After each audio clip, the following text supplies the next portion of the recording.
जानवर जिसे एक्सपेरिमेंट के नाम पर स्पेस में मरने के लिए छोड़ दिया गया, एक ऐसी मौत जिसे वो बेजुबान बिल्कुल डिजर्व नहीं करता था। स्पेस एक्सप्लोरेशन का वो काला सच जिसकी बात कोई नहीं करना चाहता। दोस्तों, इतिहास में कई सारे ऐसे स्पेस मिशंस हुए हैं जिनमें अलग अलग जानवरों को अंतरिक्ष में भेजा गया, लेकिन अगर हम इतिहास में झांक कर देखें कि वो कौन सा जानवर था तो सबसे पहले किसी स्पेस मिशन का हिस्सा बना तो हमारे दिमाग में एक ही नाम निकल कर आता है और वो है लाइका। आपने बहुत ही किताबों में और मैगजीन्स वगैरह में ये पढ़ा होगा कि लाइका एक खुशनसीब मादा डॉग थी जिसे एक महान स्पेस मिशन का हिस्सा बनाया गया, और रिसर्च सेंटर के बाहर बना लाइका का स्मारक भी हमें ऐसा ही सोचने पर मजबूर करता है। लेकिन क्या सच में ये लाइका की खुशनसीबी थी या फिर हम इंसानों ने अपने फायदे के लिए एक बेजुबान जानवर की बलि चढ़ाई थी? और कैसे थे लाइका के जीवन के वो आखिरी पल जिसमें वो चाहकर भी अपनी दर्दनाक कहानी किसी को सुना नहीं सकती थी? और क्यों लॉन्च के एक दिन पहले इस मिशन के साइंटिस्ट व्लादिमीर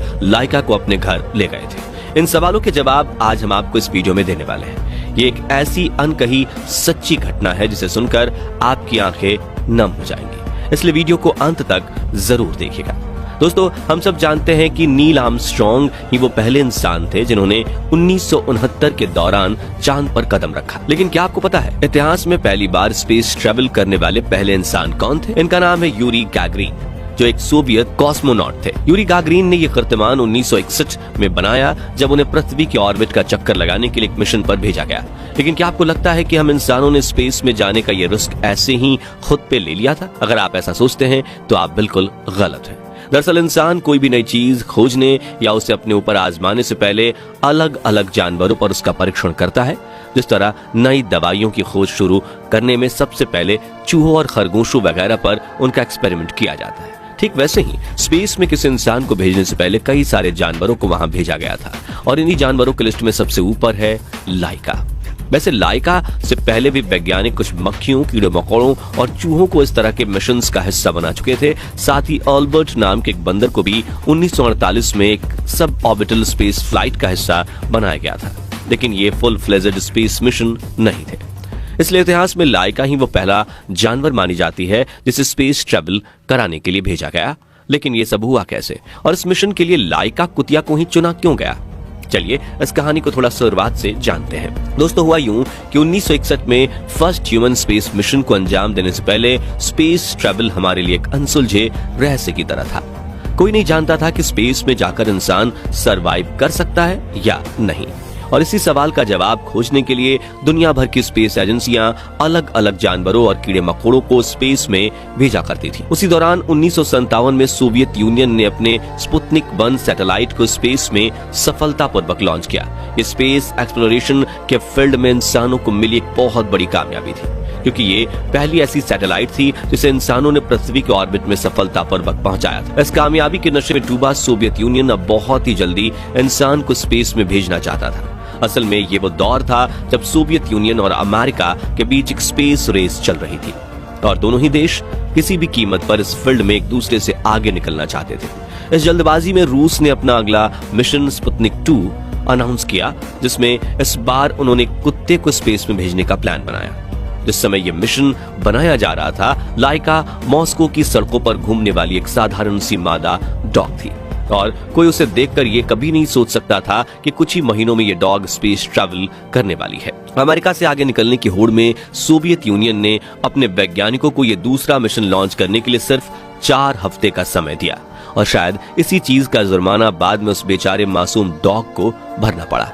रशियन वैज्ञानिक दिन रात इस मिशन को पूरा करने की तैयारी में जुटे हुए थे। उन्होंने इसके लिए एक स्पेशल स्पेस क्राफ्ट बनाया जो खास तौर से कुत्ते के लिए डिजाइन किया गया था। इस छोटे से अंतरिक्ष यान में कार्बन डाइऑक्साइड ऑब्जर्वर और ऑक्सीजन जनरेटर जैसे उपकरणों के साथ कुत्ते के शरीर को ठंडा रखने के लिए एक पंखा भी लगाया गया था। प्लान के मुताबिक कुत्ते को 7 दिन अंतरिक्ष की यात्रा में जिंदा रखना था, जिसके लिए यान के केबिन में केवल 7 दिन का खाना रखा गया था, और उसके मलमूत्र को कलेक्ट करने के लिए एक स्पेशल बैग भी डिजाइन की गई थी। इस यान का केबिन इतना छोटा था कि कुत्ता इसमें चलना फिरना तो दूर, खड़ा भी नहीं हो सकता था। लेकिन 28 दिन के अंदर वैज्ञानिक ऐसा अंतरिक्ष यान ही तैयार कर सकते थे। इस स्पेस क्राफ्ट को बनाने का सारा काम तो समय से हो गया, लेकिन अब बारी थी इस मिशन के लिए एक कुत्ते को ढूंढने की।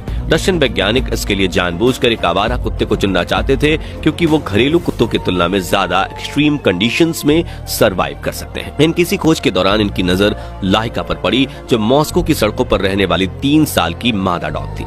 शरीर के आकार से लेकर शारीरिक स्वास्थ्य तक हर चीज में लाइका वैज्ञानिकों के पैमाने पर खरी उतरी थी, इसलिए इस मिशन के लिए उसको चुन लिया गया। मिशन लॉन्च होने से पहले वैज्ञानिकों ने करीब 20 दिन लाइका को इसके लिए ट्रेन किया। उन्होंने इसे जानबूझकर हुबहू स्पेसक्राफ्ट के केबिन जैसे पिंजरे में रखा, ताकि लाइका को इसकी आदत हो जाए। भविष्य से बेखबर बेचारी लाइका वैज्ञानिकों के हर एक टेस्ट को पास करती गई। यहाँ हम आपको बता दें कि उस दौर के वैज्ञानिक स्पेस में जाने का तरीका तो खोज चुके थे, लेकिन वहाँ से लौटना कैसे है इसका उन्हें कोई अंदाजा नहीं था। यानी ये एक सुसाइड मिशन था, जिसमें लाइका का मरना तो तय था। असल में वैज्ञानिक इस मिशन के जरिए सिर्फ ये पता लगाना चाहते थे कि पृथ्वी पर रहने वाले एक जीवित प्राणी को जब स्पेस में भेजा जाता है तो उसके शरीर पर क्या असर पड़ता है। उन्हें सिर्फ डेटा चाहिए था। लॉन्च से 3 दिन पहले ही लाइका को जंजीरों से बांधकर उसके स्पेसक्राफ्ट केबिन में बिठा दिया गया था, ताकि वो ज्यादा हिलडुल ना पाए और इस पोजीशन में बैठने की उसे आदत हो जाए। जब स्पेसक्राफ्ट भी रेडी था और लाइका भी अपने मिशन पर जाने के लिए तैयार थी, तभी लॉन्च के 1 दिन पहले मिशन साइंटिस्ट डॉक्टर वाल्दिमीर लाइका को अपने घर ले जाते हैं और एक पेट डॉग की तरह उसे खेलने कूदने का मौका देते हैं, जिसे लेकर उन्होंने अपनी किताब में लिखा कि लाइका काफी शांत और प्यारी डॉग है। उसके पास जीने के लिए बहुत कम समय बचा था, इसलिए मैं उसके लिए कुछ अच्छा करना चाहता था, क्योंकि स्पुतनिक 2 को अंतरिक्ष से धरती पर वापस नहीं लाया जा सकता था। दोस्तों, वैज्ञानिक ये जानते थे कि कुछ ही दिनों में अंतरिक्ष में उसकी मौत हो जाएगी, इसलिए उसकी खुराक में एक धीमे जहर को मिलाया गया था, ताकि वो बिना किसी तकलीफ से अपनी जान त्याग सके। लेकिन शायद लाइका की किस्मत में एक दर्दनाक मौत ही लिखी थी। आखिरकार वो दिन आ गया, 3 नवंबर 1957, जब लाइका का स्पेसक्राफ्ट उड़ान भरने के लिए तैयार। कुछ और वैज्ञानिक भी थे जिन्हें लाइका से लगाव हो गया था, इसलिए केबिन को आखिरी बार बंद करने से पहले एक वैज्ञानिक ने लाइका के चेहरे को चूमते हुए मिस यू लाइका बोला, क्योंकि उन्हें मालूम था कि अब ये कभी वापस लौट कर नहीं आएगी।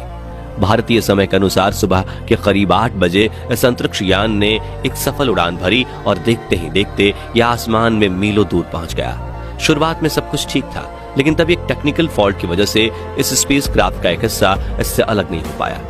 इसकी वजह से केबिन का तापमान तेजी से बढ़ने लगा और गर्मी से होने वाली घबराहट के कारण लाइका की हार्ट बीट 240 तक पहुंच गई।